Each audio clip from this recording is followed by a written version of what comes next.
chance for us to have real discussions around real topics. Today's topics involve something everyone has used in some way. We're talking about social media and artificial intelligence, also known as AI. According to Pew Research study, YouTube and Facebook are the top social media sites among all platforms. And from ChatGPT to OpenAI to predict text, it's impossible to get away from using some version of AI. Now, let's introduce our panel to discuss this more. I'm Justin Jackson. I'm Aaliyah Felder. I'm Kimora Aiken. And I'm Carzell Burnell. Yes, the name rhymes. All right, we want to thank everyone for joining us today. So let me ask this first. How many hours a day do you think we spend on social media?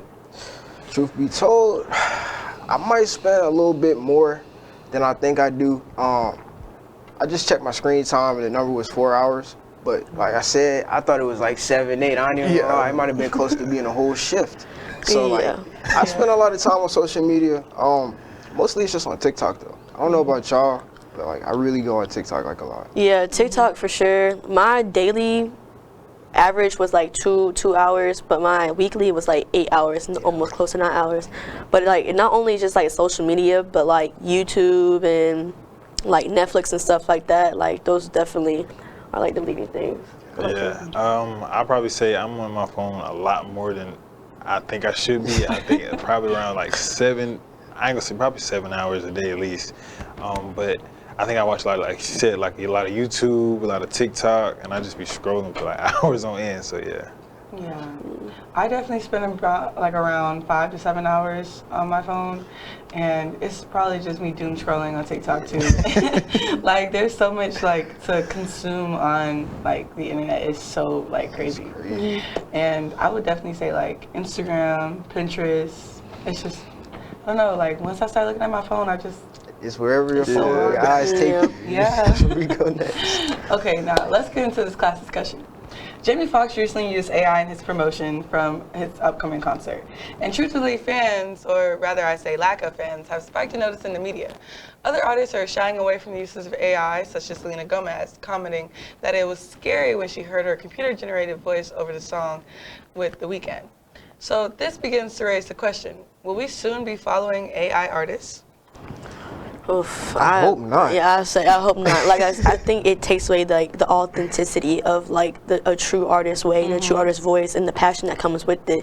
Even though like some artists, it might be questionable what they put out, but at the same time like it's coming from them rather than like, you know, even though AI comes from humans, it's not human. It's like the whole iRobot thing. Like in a little bit, AI is gonna question itself, and we don't want it to come to that. No. I kind of feel like we already kind of live in an AI-generated like artist world because like a lot of times we don't know if these artists are already pre-recording like AI and they just coming out with stuff. I even heard like one artist said that they use AI to write their lyrics, so like which is crazy. Maybe Chief dude. Yeah. He said that he used AI to write his lyrics, which is crazy to me. But like, so.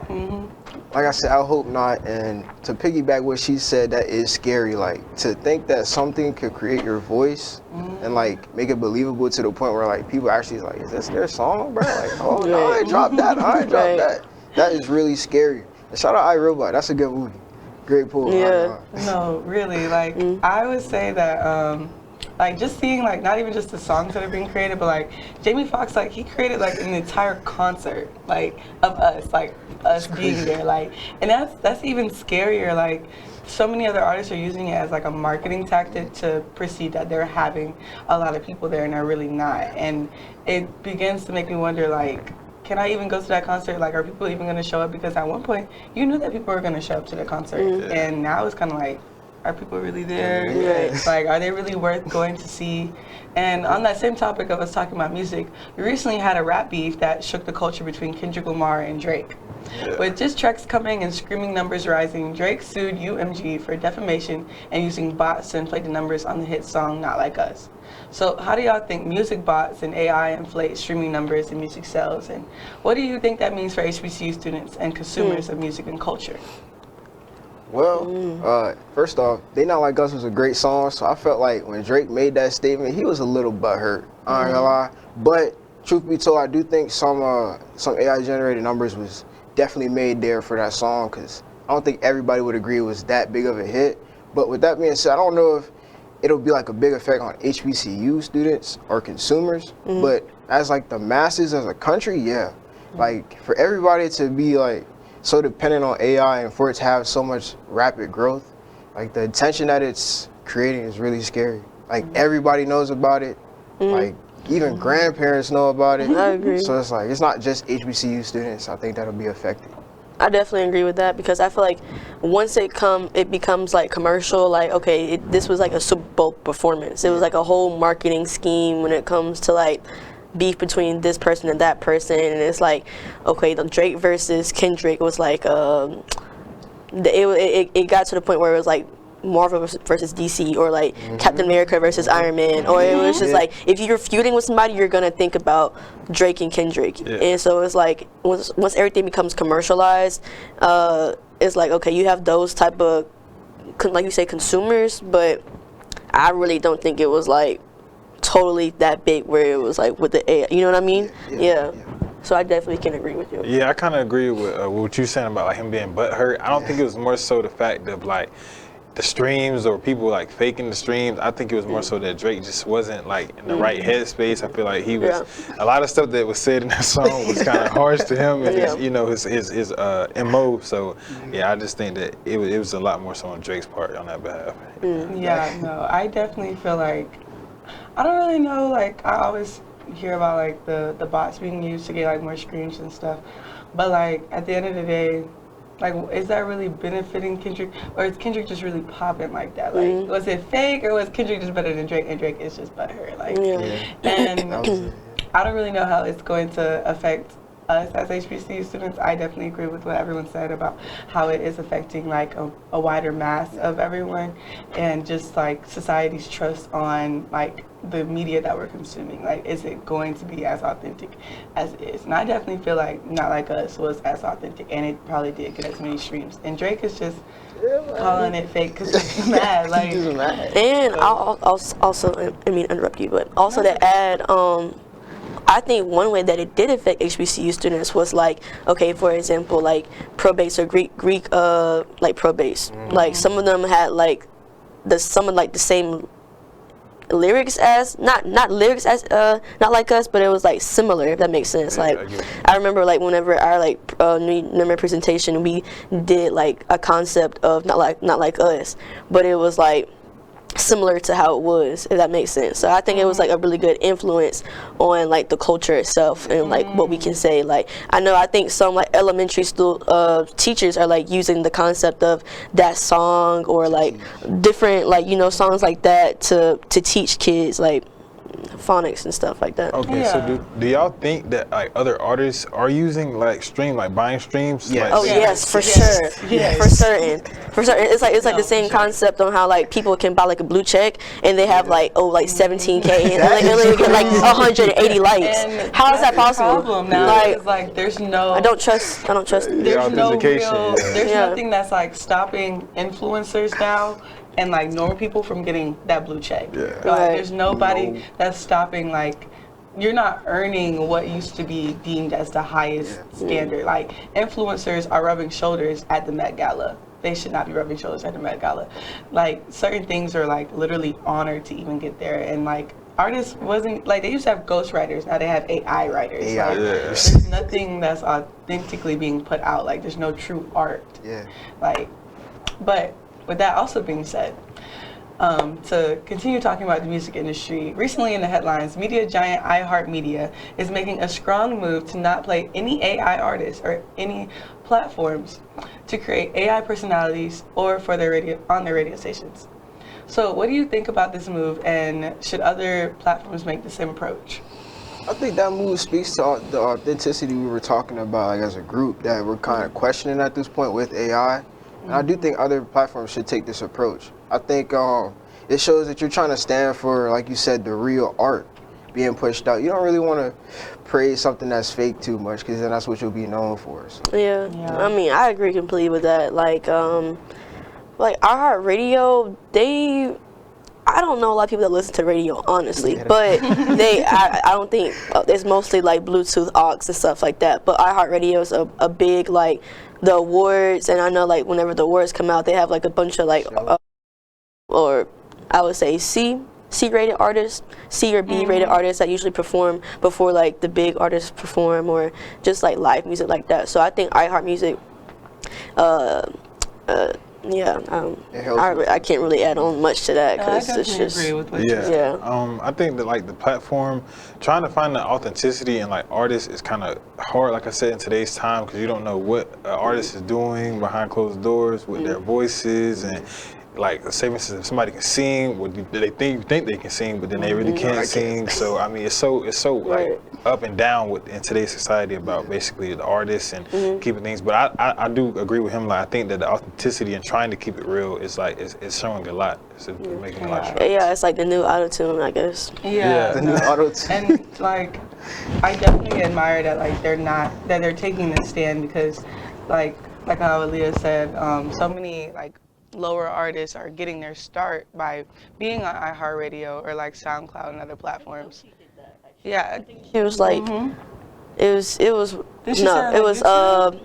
Rico, no, not Rico. Oh gosh, it was one of those artists. it was one of those like it was a female artist, 'cause I know you're talking about. Yeah, But like Flo Milli. It was Flo Milli. It was Flo Milli. She was performing on Every time iHeartRadio, like those mini concerts and stuff like that. like the ones like that be outside.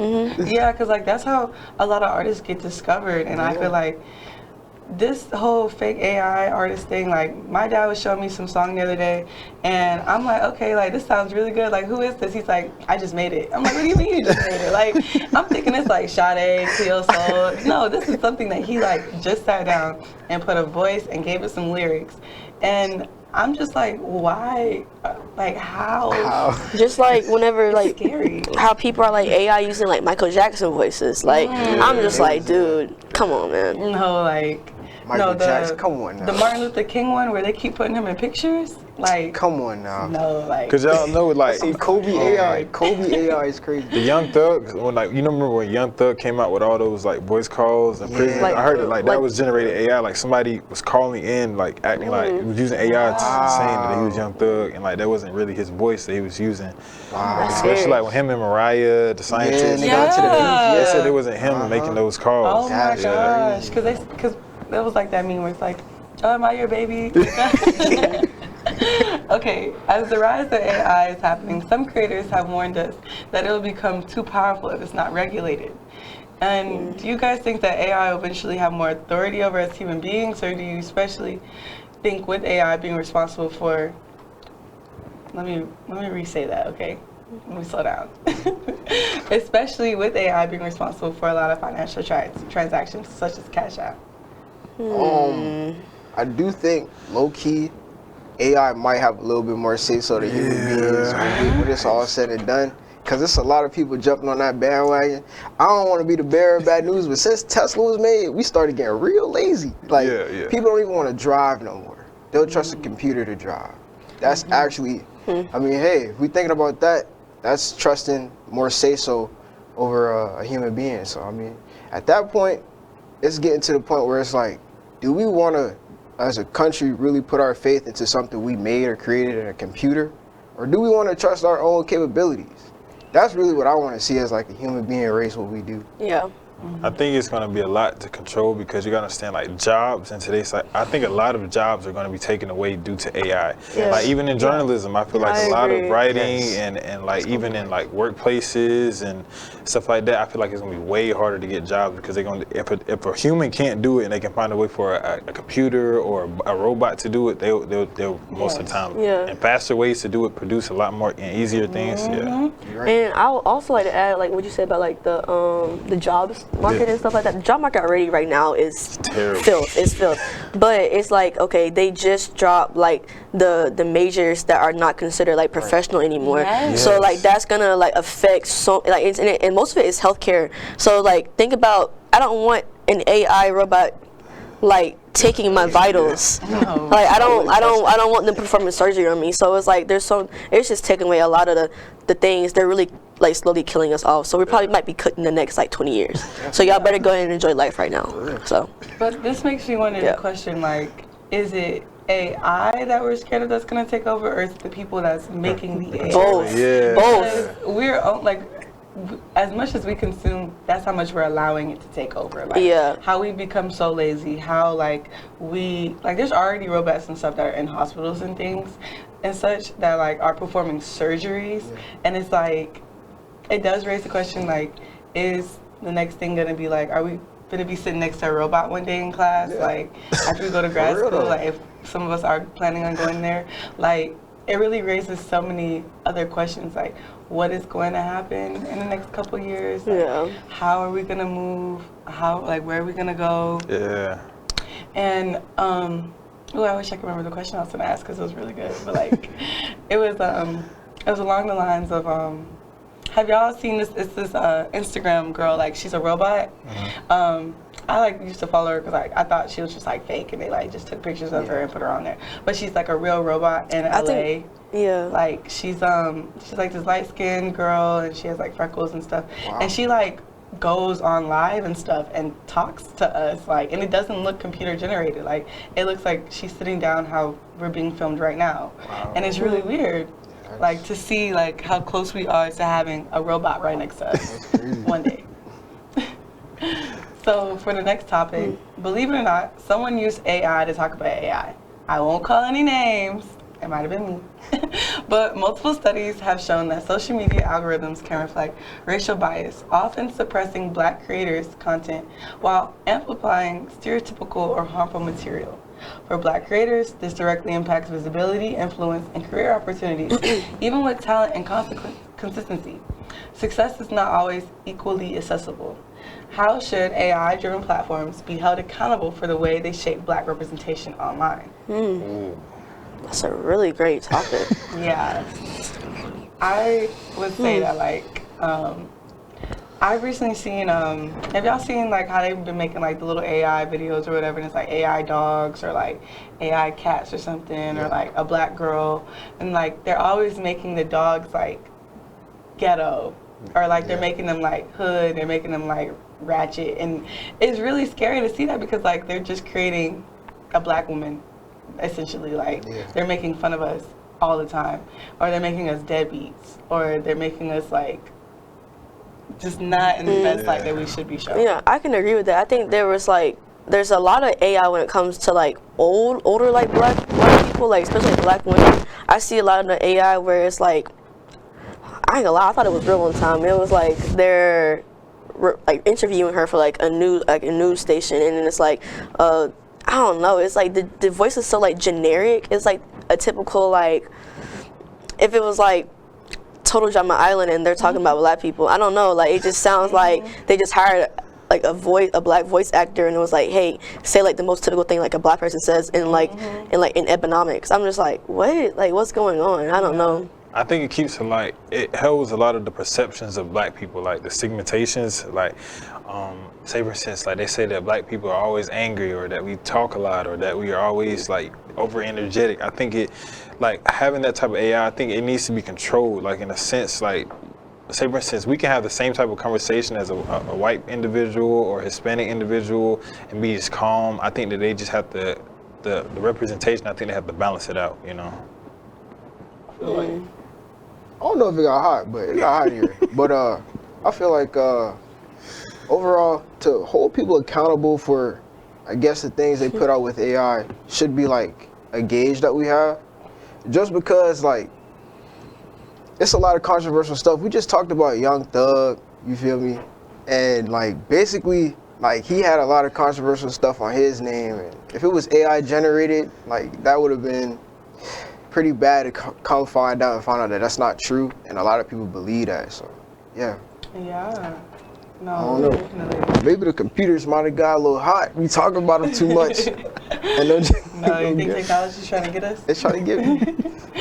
I definitely agree with what everyone has said. Like, it's just creating more harmful things, and I feel like the only way that we're going to be able to, like, stop that is if we start applying the same way we're canceling these other creators for saying the N-word. We need to start canceling AI. Like, it needs to be some type of censorship that's being made when, like, they're just posting it. Like, it's blatant, like, what's the word?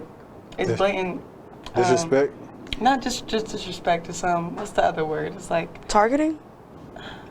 Something along those lines of targeting, yes. It's like, it's so much things that like they desensitize.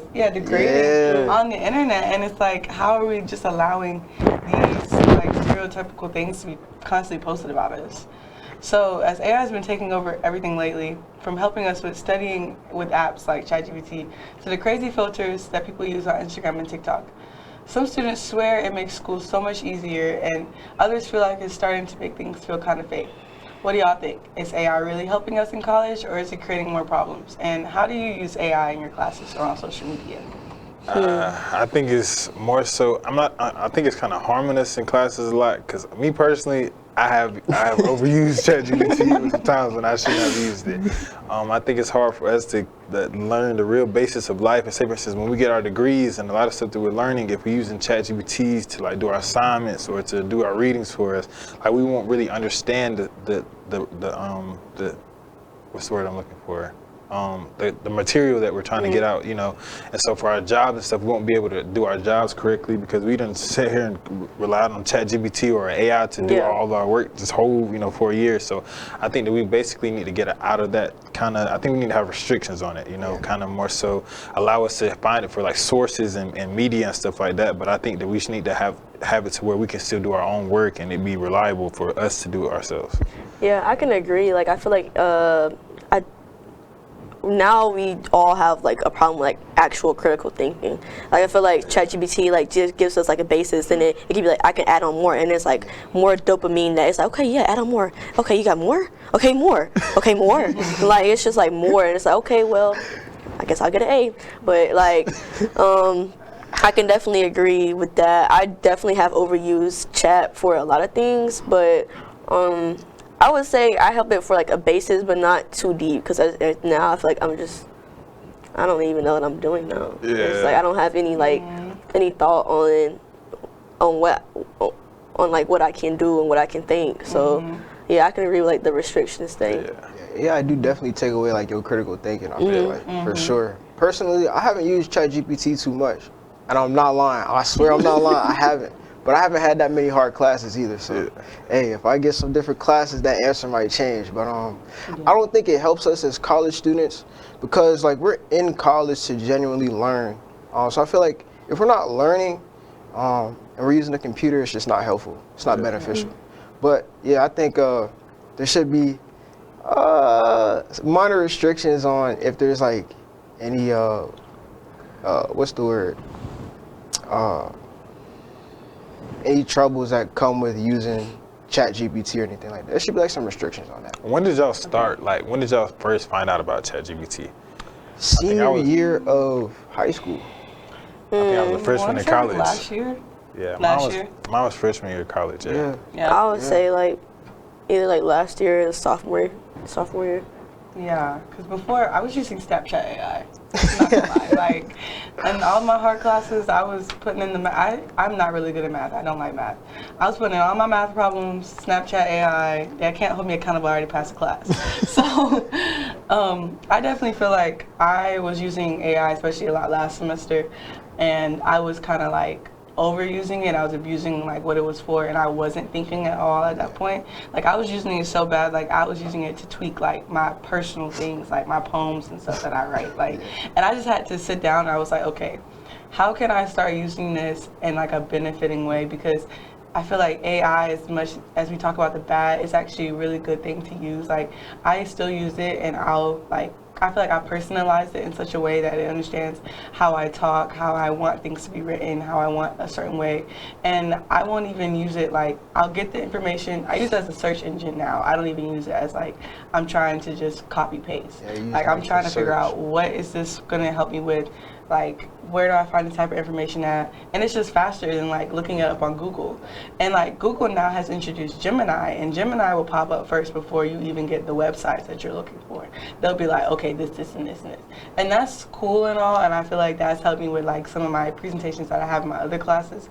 But ChatGPT has helped me in a way where it's broken down everything so much faster.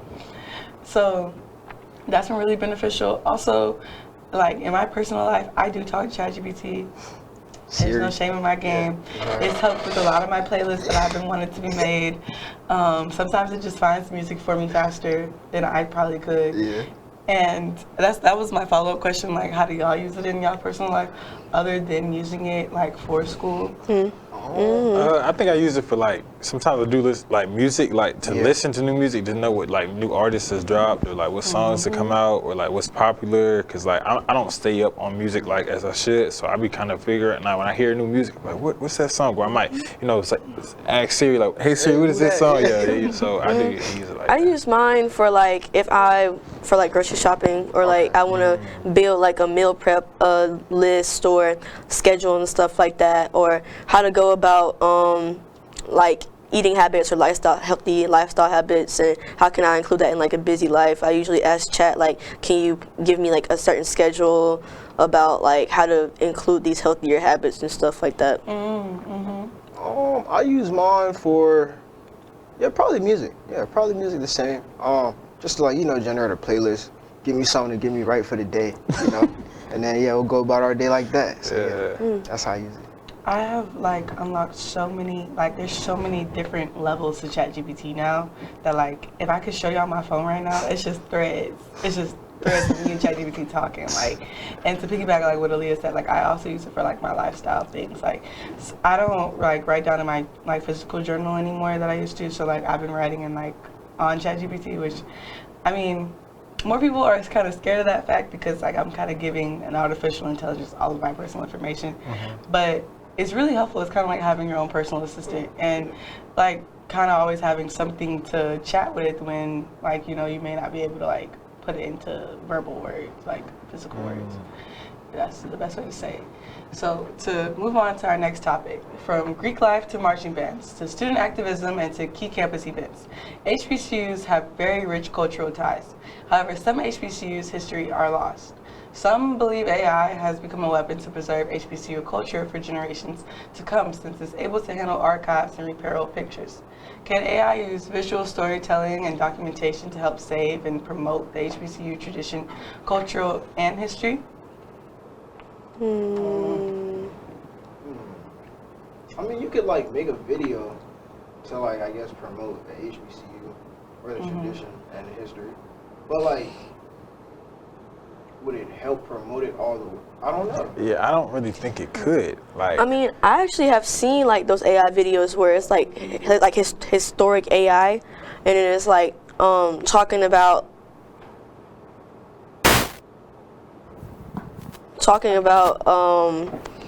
like I think the founder of NCAT, and like the story of them and how like it was and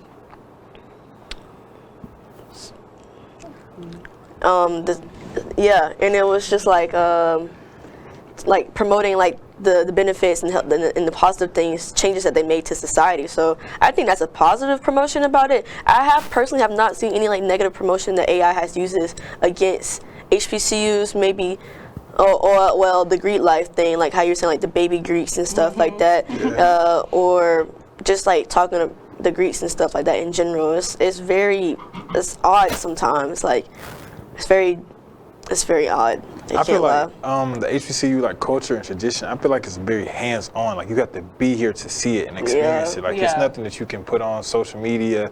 I mean, like people can see it on social media, but it has to be like real and genuine. Like, you know how people have start coming to like taking tours, the HBCU homecomings, and seeing which ones is the best, and like comparing that. I feel like that's true and genuine. I don't think you can have like any AI generated stuff like, come to this or do this, and HBCUs can give you this. I think it's all like in your heart, and like you feel it. A lot of us came to HBCUs based off of like what's in our heart, and like what our previous traditions and family cultures, and who's already attended a HBCU in our family. So I think a lot of that has to do with like basically like previous things. They can't be AI generated.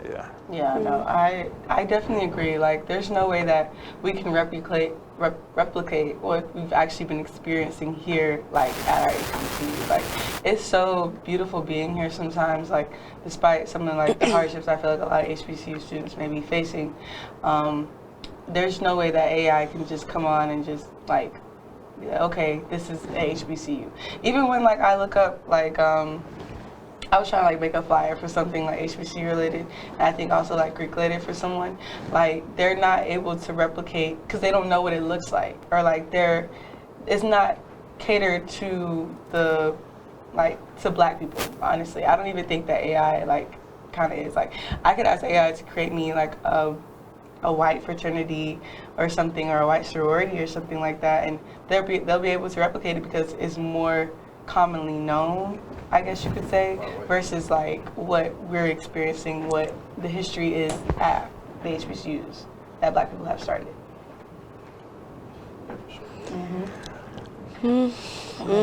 Yeah, I can agree. Okay.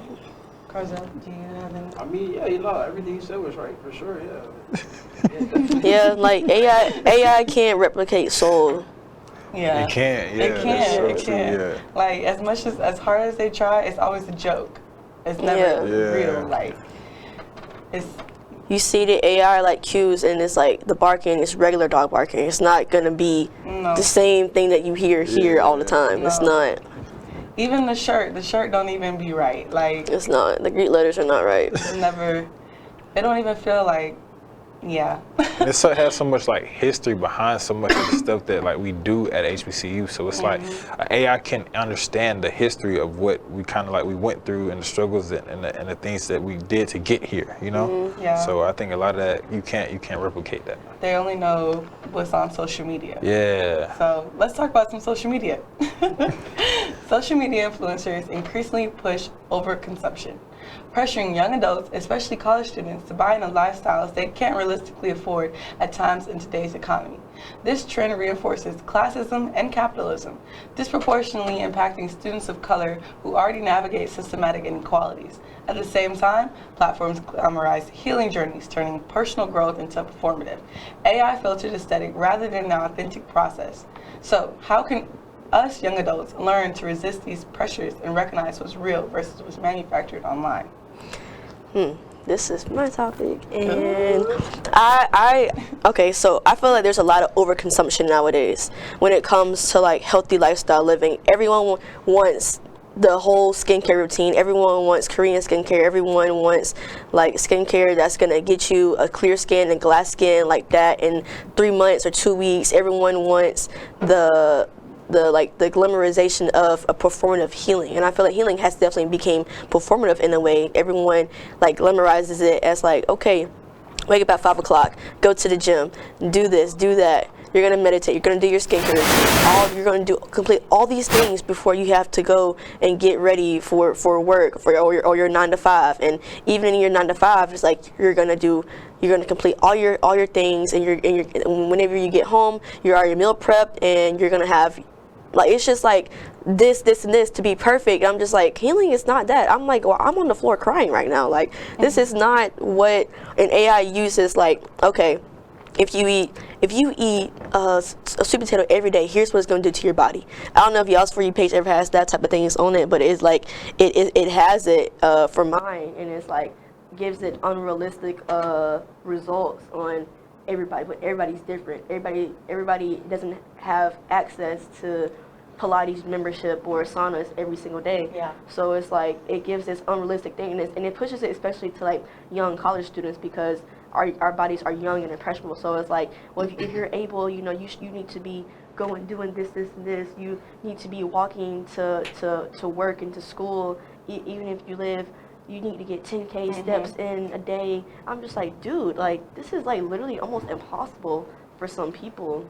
Yeah. But yeah, that's how I think about it, and I feel like it goes into like it connects with like intersectionality, because it's like, okay, I feel like it's very classist. It's very classist because it's like these are people who are coming from different backgrounds than maybe somebody like us, and I'm not saying everybody has like the same economic, yeah. I feel like the lifestyle that people on like streamers and like YouTube people, I feel like a lot of the lifestyles that they live, a lot of us like as teenagers and like young adults, we try to live their lifestyles. Right. Like, we can't afford the cars that they afford, we can't afford the houses that they have, we can't afford the pets, we can't, like a lot of stuff that they have, we can't do that. And I think we try to kind of compensate ourselves from doing that, and it puts us in debt and causes more stress on us. Like, it's a saying, but it's like the comparison is the thief of all joy. Right. So you can't compare like your lifestyle to somebody else because your lifestyle is your own. Like, just be who you are and true and genuine who you are. Like, I don't think that nobody should be trying to be somebody else who they aren't. So just I agree. I think another way we can tell like what's real versus what's fake is if we just like simply use our eyes. I know like if we all were to go on Instagram or TikTok and watch a video right now and it was AI generated, we'll all know like that's AI. Yeah. Now the scary part is like when we get to the older generation and the really young generation where it's like they don't know the difference to depict. That might not be real. Yeah. Ain't no lying about that being that for real. Like MLK ain't even about to say that. Like, you know, so it's like that's where it gets scary. Personally, when it's online, like I try to realize that online is entertainment. Yeah. So with that being said, if I see something, it's mostly geared to entertain me. It's not really geared to like really be real. So like, I try to make that like my main mindset when I see something new. Specifically with AI, for sure. Yeah, and then to piggyback off of what you said about like it being entertainment, maybe we also need to be like just watching what we're consuming, and is this even fun anymore, or is it making me feel bad? And why am I still watching something that's constantly making me question like my own worth, and like should I even be living like that?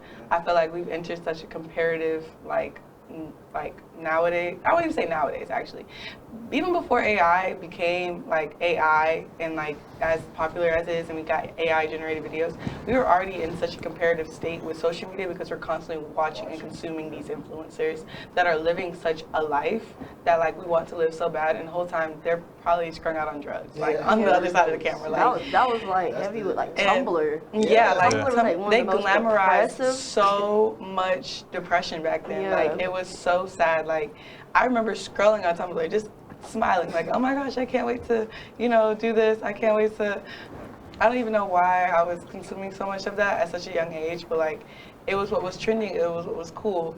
And I feel like we just really need to look back at our own selves. I feel like that's the biggest way to resist the pressure of what's going on, and really think about like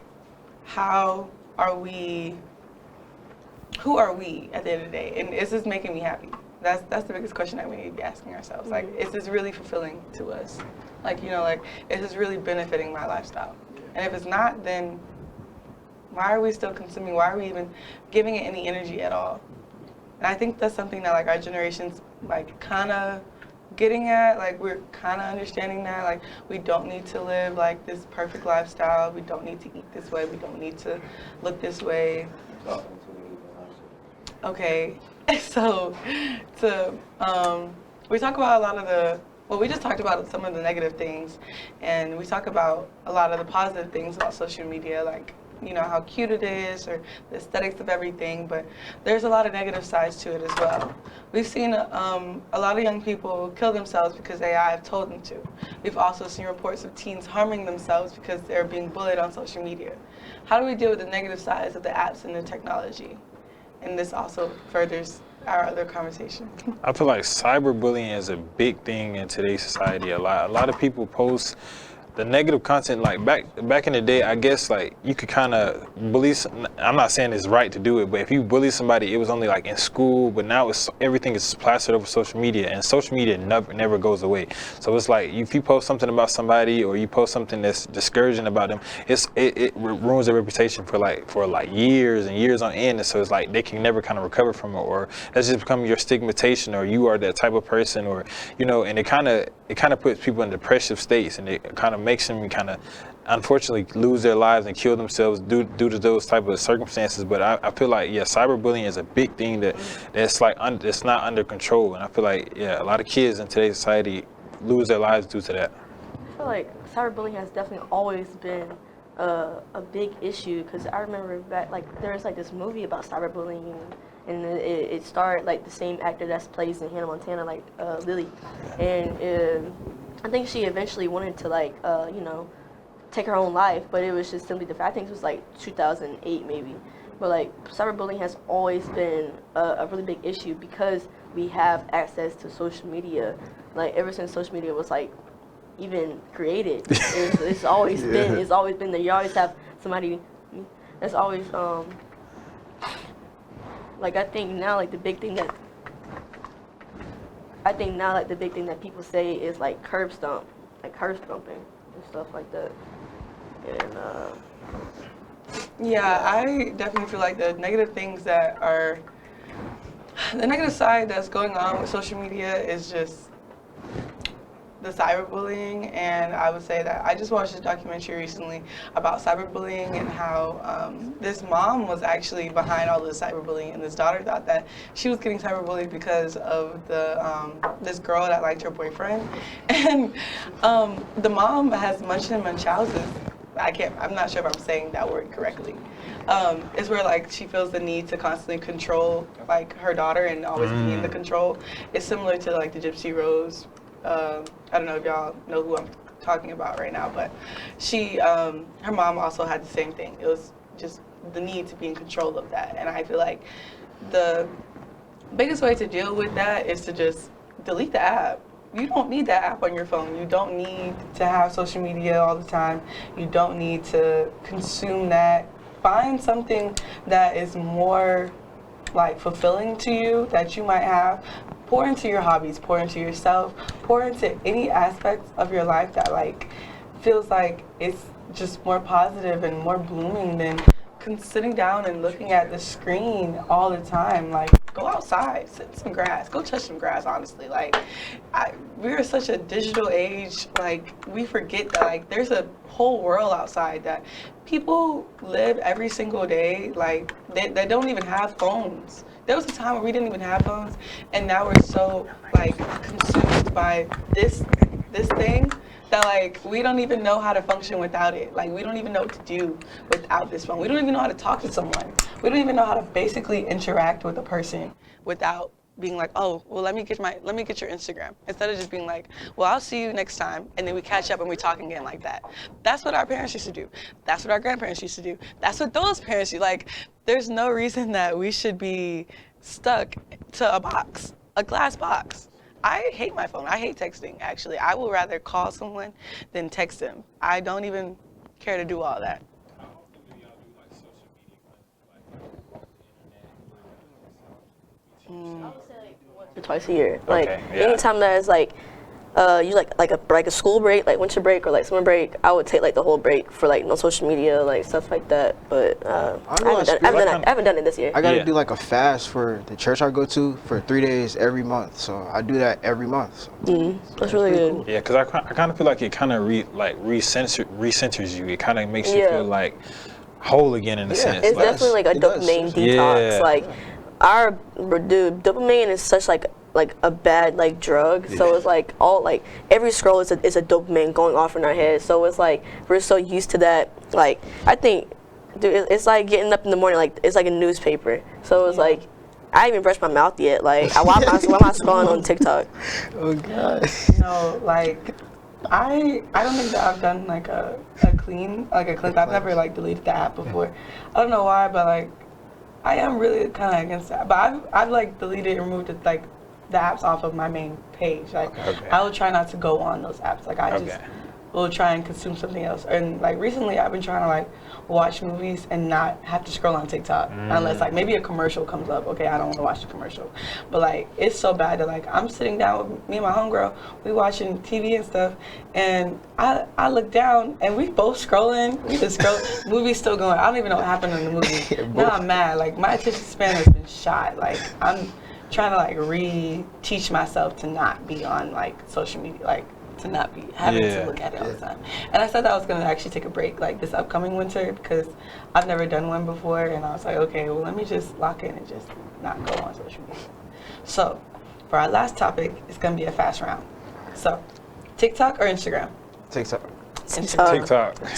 Instagram, what? TikTok is better than IG. IG is too My serious reels now. are hilarious. Nah, TikTok is hilarious in general. Yeah. I'll be dying on TikTok. Okay.